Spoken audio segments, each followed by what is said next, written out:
നിനക്കൊരു കാര്യം അറിയോ? ഇന്നലെ ഞാൻ ഫോൺ ചാർജ് ചെയ്യാൻ വെച്ചു, പക്ഷെ സ്വിച്ച് ഓൺ ആക്കാൻ മറന്നു.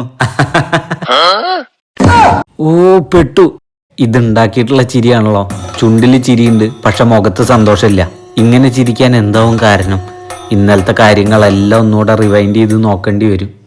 ചിലപ്പോൾ അതായിരിക്കോ, ഇന്നലെ കാറിലിരുന്ന് അവൾ എന്നോട് എന്തോ കാര്യമായി പറഞ്ഞുകൊണ്ടിരിക്കുമ്പോൾ എൻ്റെ ശ്രദ്ധ എവിടെയോ പോയി. പക്ഷെ അവൾ അത് കാര്യമാക്കി എടുത്തില്ല. അപ്പം അവളുടെ മൂഡ് നല്ലതായിരുന്നു. അതായിരിക്കില്ല പ്രശ്നം.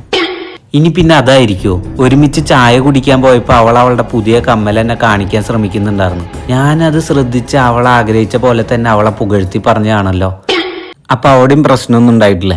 പിന്നെ വീട്ടിലെത്തി ഞാൻ TV കണ്ടുകൊണ്ടിരിക്കുമ്പോൾ അവൾ ഇടയിൽ വന്ന് ചാനൽ മാറ്റിയപ്പോഴും ഞാനൊന്നും മിണ്ടിയില്ല. അവൾ അവിടെ ഹാപ്പി ആയിരുന്നു. അപ്പം അവിടെ വെച്ചല്ല, പിന്നെ എന്തായിരുന്നു ഇതോ അത് തന്നെ. ഇന്നലെ രാത്രി ഉറങ്ങാൻ നേരത്തെ അവൾ എന്നോട് good night, I love you. ഞാനത് കേട്ടു, പക്ഷെ ക്ഷീണം കാരണം ഞാൻ പെട്ടെന്ന് ഉറങ്ങിപ്പോയി. അപ്പൊ അതാണ് പ്രശ്നം.